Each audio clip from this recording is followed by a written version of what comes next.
En psychologie, il y a une branche vraiment intéressante qui s'appelle la branche de la psychologie de la motivation. C'est absolument intéressant. Si tu appliques tous les conseils que je vais te donner dans cette vidéo, d'ici un an, tu auras des résultats qui seront massifs dans ta vie. Et je dis pas ça parce que j'ai vu ça dans un livre de développement personnel ou que je reprends ça d'un podcast d'un américain que j'ai écouté. C'est très concrètement ce que j'applique depuis plusieurs mois. Si tu appliques ces conseils-là, les conseils que je vais donner là maintenant dans cette vidéo, je te jure, je t'assure que tu vas avoir des résultats qui seront massifs. Donc juste regarde la vidéo jusqu'au bout, écoute tous les conseils, applique-les. Vraiment, je te dis pas ça pour moi, Chai, mais vraiment c'est juste pour toi. Applique ces conseils-là, écoute-les. Si tu trouves qu'ils sont inintéressants et que t'en as rien à foutre, c'est pas grave, t'auras juste perdu 10 minutes de ta vie. Mais si tu les appliques, ta vie va littéralement changer à partir du moment où tu écoutes ces conseils et que tu les appliques. Vraiment, une fois que tu auras écouté ces conseils, tu vas comprendre qu'ils étaient effectivement intéressants et qu'ils vont vraiment te rapporter quelque chose d'ici quelques mois quand tu les auras appliqués. Tu verras les résultats et tu me remercieras dans les commentaires de cette vidéo ou pas, je m'en fous, juste applique-les. Si jamais là maintenant cette vidéo va faire 10 minutes et que tu peux pas la regarder parce que t'en peux plus, tes dopamines, les récepteurs sont complètement grillés parce que t'as été trop sur Fortnite, t'as trop été sur Pornhub, je suis désolé pour toi mais t'es complètement cooked si t'es pas regardé une vidéo de 10 minutes. Si c'est ton cas, dommage pour toi, essaie de regarder la vidéo. Mais donc si là maintenant tu sais regarder cette vidéo de 10 minutes, bonne chance pour toi, je te souhaite de vraiment écouter ces conseils. Je rentre directement dans le vif du sujet. Donc, je t'ai parlé de la psychologie de la motivation. En fait, en psychologie, il y a deux formes de bonheur dans la vie d'une personne. D'abord, tu as le premier, qui est l'hédonisme, et ensuite, tu as la satisfaction de vie. Et ça, la satisfaction de vie, c'est ce que tu vas rechercher dans ta vie. C'est ce que toi et moi, là maintenant, on doit rechercher. Toi et moi qui sommes intéressés par des contenus qui sont riches sur YouTube comme ce genre de vidéo-ci, plutôt qu'une vidéo de Squeezie qui va te faire qui est derrière la porte. Nous, on recherche à améliorer notre satisfaction de vie pour avoir de plus gros résultats, pour avoir un vrai niveau de bonheur. Et on ne cherche pas à avoir de l'hédonisme. L'hédonisme, c'est le petit bonheur dans la vie, du quotidien. C'est-à-dire que tu rentres de chez toi, tu es un peu fatigué, tu as passé une journée au travail ou à étudier qui était assez longue. Tu vois la vidéo de Squeezie qui est sortie, tu te dis waouh. Tu cliques dessus, tu la regardes, tu manges des vieux céréales qui sont remplis de conservateurs E320, E376. Tu te niques la santé avec tes petits céréales qui sont pas très bons alors que tu aurais pu manger un fruit à la place qui t'aurait plein de minéraux, du sucre qui est bien plus correct que ceux des céréales, avoir une meilleure alimentation. Et tu regardes une vidéo de Squeezie, alors que là maintenant, toi, tu as décidé de regarder une vidéo qui est comme la mienne, qui a pas beaucoup de montage, qui est beaucoup moins intéressante que celle de Squeezie, mais qui va t'apporter beaucoup plus sur le long terme que la vidéo de Squeezie. Et donc, chercher l'hédonisme, c'est le piège dans lequel beaucoup de personnes tombent. Quand j'avais 14 ans et que j'étais jeune, j'étais absolument tombé dedans. Et c'est normal, quand on est jeune, on a beaucoup moins d'impulse control, comme on dit en psychologie de la personnalité. C'est-à-dire que tu as le modèle des Big Five. Il y a moins de conscienciosité, on a moins de contrôle sur notre personnalité, sur nos impulsions quand on est jeune. Et plus on grandit, plus on apprend à contrôler ses impulsions. Et donc, si là maintenant, tu es vraiment jeune quand tu regardes cette vidéo, que tu as 14-16 ans, et que tu arrives à vraiment contrôler tes impulsions, que ce soit d'aller sur les jeux vidéo avec tes potes qui t'invitent à jouer à Fortnite, que ce soit d'aller regarder des distractions comme le porn ou les réseaux sociaux sur des formats courts, si tu arrives à résister à ces impulsions-là, tu vas être largement devant tous les gens de ta génération. Tu vas vraiment avoir une amélioration au niveau de ton intelligence, de tes connaissances, au niveau sportif, qui va être largement devant toutes ces personnes-là.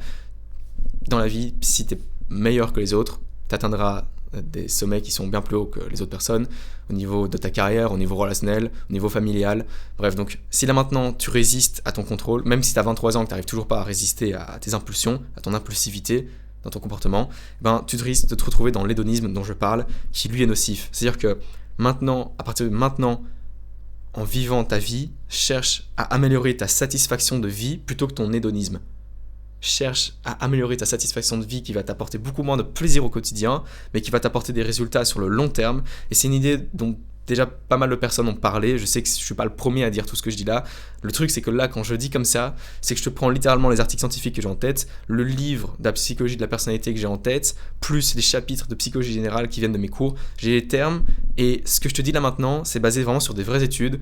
C'est pas d'un livre de développement personnel écrit par un mec aux États-Unis qui a essayé de faire un peu d'argent, qui a réussi. Tant mieux pour lui, il passe dans le New York Times.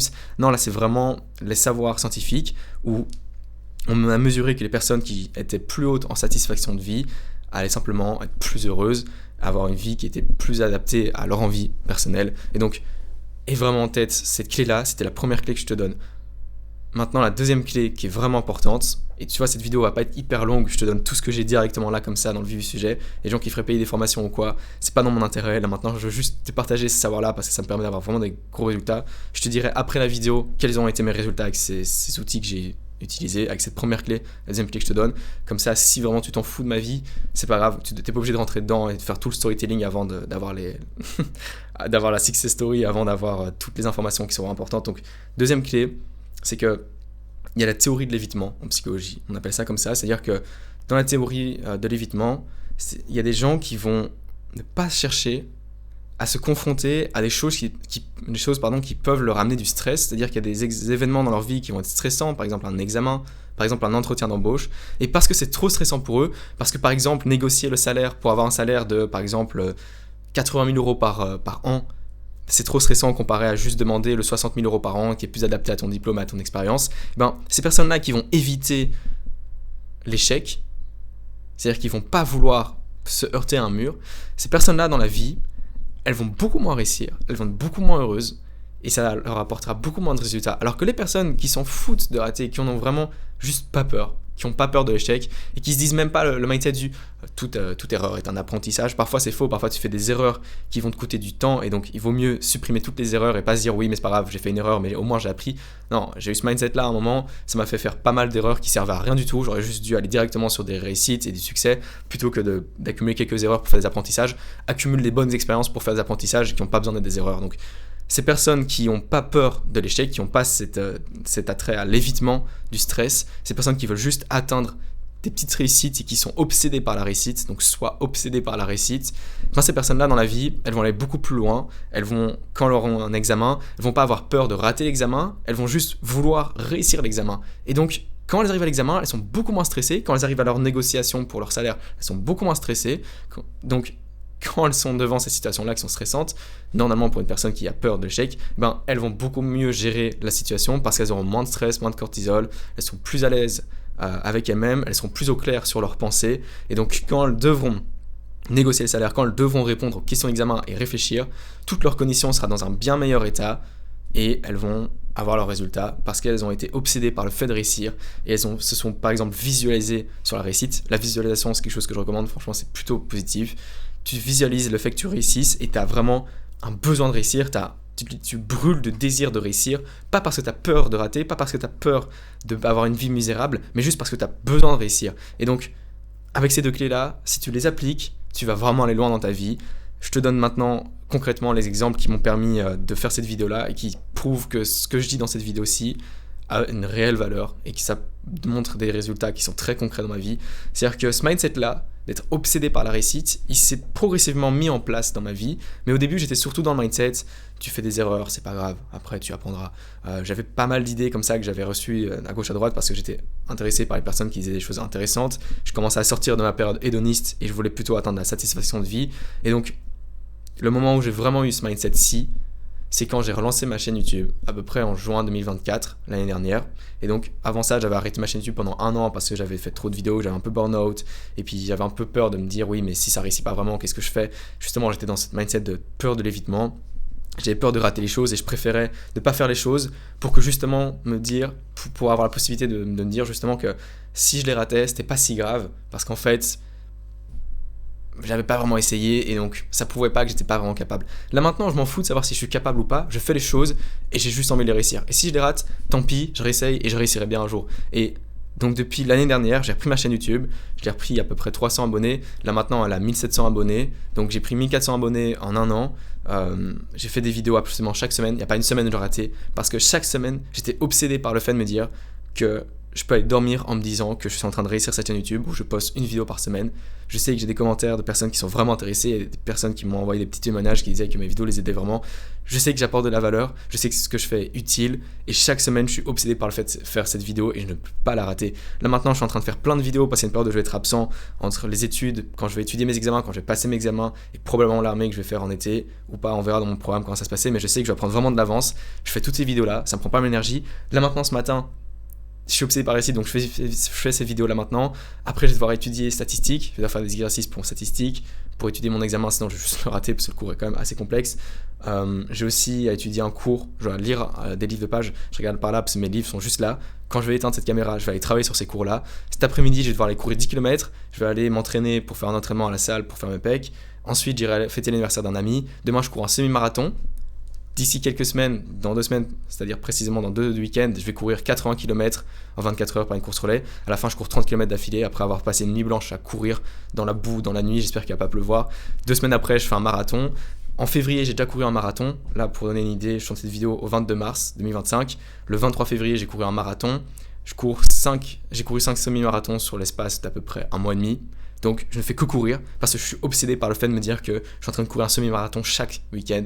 Si je cours pas un semi-marathon, c'est parce que je suis en train de courir un marathon ou un double marathon. Et parce que j'ai eu envie de courir en octobre, parce que je me suis dit que j'allais prendre la course à pied, j'ai commencé à courir, j'étais un peu trop vite, je me suis blessé, et au lieu de me dire que ah oui mais je me suis blessé, donc c'est-à-dire que tant pis, mes objectifs de course, je les mets de côté, je me suis blessé, c'est normal, et donc j'évite l'échec, j'évite de me dire que je suis pas capable de courir un marathon, qui était l'objectif à la base. Je me disais qu'en mai ou en juin 2025, j'allais courir un marathon, finalement j'ai fait 3 mois à l'avance, j'ai fait en février carrément, donc c'était l'objectif, et j'aurais pu me dire oui mais je me suis blessé, je peux pas courir, du coup je m'entraîne pas, j'abandonne l'idée de la course, je me concentre juste sur ce que je connais, c'est-à-dire aller à la salle, faire de l'escalade, c'est 2 choses que je connais, pas de problème pour moi, pas de stress. Non, là j'allais à la salle d'escalade 3 fois par semaine, je m'entraînais, je suis assez médiocre en escalade, j'ai l'impression mon niveau a monté de quelques niveaux, ce qui est pas mal, mais j'ai l'impression que pour le niveau d'entraînement que j'avais, j'étais pas très bon, et c'est pas grave, je m'en foutais un peu parce que tout ce que je voulais c'était atteindre mon objectif. Maintenant, je suis concentré sur la course à pied parce que j'ai voulu réussir le marathon. J'ai repris, parce que j'étais obsédé par le fait de réussir ce marathon-là. J'ai repris la course à pied après avoir récupéré les blessures. Je suis allé voir un kiné parce que là, maintenant, je suis en train de courir sur 3 tendinites. Maintenant, moins du coup. Maintenant, je suis encore courir sur plus que 2 tendinites. Tant mieux pour moi, j'ai une tendinite en moins. Je les renforce. J'ai une tendinite qui est en train de disparaître. Bientôt, j'en aurai plus qu'une qui va rester d'ici 2-3 ans selon mon kiné. Donc, je me suis fait accompagner par un kiné pour pouvoir continuer à courir sur mes blessures. Courir de manière intelligente, c'est-à-dire que je cours pas jusqu'au point où j'ai littéralement des bleus de sang parce que j'ai des espèces d'hématomes, parce que je force trop. Je force, mais à un certain niveau qui fait que mon corps est juste en train de s'endurcir. Et littéralement, quand je contacte mon mollet, là maintenant je suis en train de le faire, je sens que mon muscle a complètement changé par mon entraînement de course à pied qui était assez exigeant, mais qui était dans la mesure du possible par mon kiné et par moi, fait dans la mesure du possible par mon kiné et par moi. Et donc, tous ces résultats-là que j'ai, que ce soit la chaîne YouTube, que ce soit mes études, où globalement j'étais assez médiocre en secondaire, comme j'ai dit pas mal de fois sur cette chaîne YouTube, je réussissais pas très bien en secondaire, j'étais pas très intelligent, c'est la croyance que j'avais parce que quand on était petit on m'a harcelé, on m'a dit que j'étais con. Là maintenant à l'université je rentre, je suis obsédé par le fait de réussir tous mes examens, avant même d'avoir eu la rentrée universitaire, j'étais à les cours préparatoires pour m'entraîner en statistique et en anglais pour voir un peu à quoi ressemblaient les cours, à quoi ressemblaient les locaux de l'université. Et à ce moment-là, j'étais déjà en train de parler comme un énorme autiste à tous les gens qui étaient avec moi de comment est-ce qu'ils se voyaient pour étudier la session d'examen. C'est peut-être un peu trop en avance parce qu'on était 6 mois avant la session d'examen, on n'avait même pas eu notre premier vrai cours d'université, mais j'étais déjà obsédé par le fait d'étudier mes examens et de réussir chacun de mes examens. C'est ce qui s'est passé. Ma pire note, c'est 12 en biologie. C'est-à-dire que j'ai eu un 12 en biologie alors que je pensais avoir raté l'examen, j'étais vraiment déçu. Finalement non, j'ai eu 12. Il y a eu un événement assez compliqué dans la vie, c'est-à-dire qu'il y a eu un décès dans la famille proche quelques jours avant l'examen. C'était au moment où j'avais étudié l'examen, donc ça a vraiment pas aidé ma session. Pourtant j'ai eu un 12 à cet examen là. Dans le cours par lequel j'étais le plus intéressé, j'ai eu un 18, alors que la plupart des gens ont raté. Le taux de réussite à cet examen là est en dessous de 20%, j'ai eu un 18 sur 20. Donc je suis pas en train de dire tout ça pour essayer de saucer mon ego et juste de me faire une autofellation dans cette vidéo là, mais juste pour te prouver que tout ce que je t'ai donné comme conseil au début de la vidéo, tout ce que je te dis sur cette chaîne YouTube, je l'applique et ça a des succès, ça a des résultats, ça m'apporte un succès qui est réel. Le marathon, je l'ai effectivement couru, j'ai la preuve sur Strava, je peux la mettre sur cette vidéo là, je vais la mettre pour qu'il y ait la preuve. J'ai couru le marathon, j'ai effectivement réussi mes examens et cette chaîne YouTube a effectivement 1700 abonnés, alors qu'il y a des gens qui me disaient, des adultes, quand je disais que je voulais faire une chaîne YouTube pour aider les gens à avoir des idées et à mettre des choses en place dans leur vie pour vaincre leur addiction et aller de l'avant dans leur vie. C'était ce que je disais à des gens, des adultes, qui me disaient ah mais tu sais, il y a plein d'autres jeunes comme toi qui ont cette idée de lancer une chaîne YouTube et il y en a quelques qui ont réussi parce qu'ils avaient de la chance, mais tout le monde ne réussit pas. Je me souviens de cette team d'attardés, c'est-à-dire qu'ils se connaissaient pas entre eux, mais j'ai l'impression que c'était une équipe d'attardés profondément attardés, parce que je parle pas d'un handicap, je suis pas en train de critiquer les personnes qui ont un handicap, je parle juste de vraiment leur niveau intellectuel. C'est-à-dire qu'à quel moment tu vois un jeune qui est plein d'ambition et tu lui dis ah tu sais, la plupart des gens qui lancent ça ils ratent. Oui, évidemment, quand tu commences à t'entraîner pour courir un marathon, peut-être que tout le monde ne réussit pas, peut-être que tout le monde n'a pas tout le temps de succès, peut-être que j'aurais pu rater un examen, peut-être que j'aurais raté biologie. C'est pas le cas, parce que je suis obsédé par la réussite et parce que je fais ce qu'il faut pour. Et quand tu fais les choses qu'il faut pour réussir, si tu t'entraînes à courir un marathon correctement, si tu t'entraînes pour correctement, si tu t'entraînes à étudier, quand je me suis entraîné à étudier mes examens correctement, j'ai réussi. Si je veux négocier un salaire demain pour aller dans une entreprise, si je me prépare correctement, que j'ai les preuves qu'il faut, c'est-à-dire que j'ai les diplômes qu'il faut, que j'ai l'expérience qu'il faut, si je suis légitime et que je négocie correctement, je vais l'avoir ce salaire. Parce que si les personnes peuvent le payer, évidemment, il faut que les personnes soient en mesure de te le donner, bah tu l'auras. C'est aussi simple que ça. Entraîne-toi correctement pour courir un marathon, tu réussiras ton marathon. Où que tu sois dans ta vie, à moins que tu sois vraiment avec un cancer stade 4, c'est impossible, et que tu es cloué au lit, a priori c'est pas ton cas, même si tu es en surpoids ou que tu es anorexique, tu changes ton alimentation, tu changes ton mode de vie au quotidien, et tu courras ton marathon. Tu auras ton salaire, tu auras tout ce que tu veux, tant que tu fais tout ce qu'il faut pour réussir, et que tu es obsédé par la réussite, et que tu appliques les 2 idées que je t'ai données là maintenant, au quotidien, tu vas accumuler assez de connaissances, assez d'expérience que pour avoir ton niveau de succès. Et si là maintenant, tu es assez jeune quand tu regardes cette vidéo, c'est la meilleure opportunité que tu as eue. Là maintenant, prends l'opportunité qui est de prendre le conseil, de l'appliquer dans ta vie. Et quel que soit ton âge, il t'appliquera d'office. Ça t'appliquera. Si tu l'appliques, il donnera d'office des résultats, pardon. J'espère que cette vidéo t'a vraiment aidé. Si t'es pas abonné et que tu as regardé cette vidéo jusqu'à maintenant, c'est qu'a priori elle t'a vraiment intéressé. Donc si c'est le cas, tu peux t'abonner, c'est un win équitable où je t'ai appris plein de choses dans cette vidéo. En échange, tu m'aides à faire grandir ma chaîne YouTube.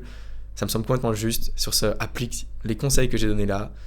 Accumule vraiment de la réussite. Ça me ferait vraiment plaisir de te voir, par exemple, dans 6 mois, m'envoyer un commentaire pour me dire que tu as vu cette vidéo-ci, tu as appliqué tous les conseils et tu as effectivement atteint l'objectif que tu voulais. J'espère que ça va être ton cas. J'espère que tu auras une success story à raconter. Sur ce, à bientôt.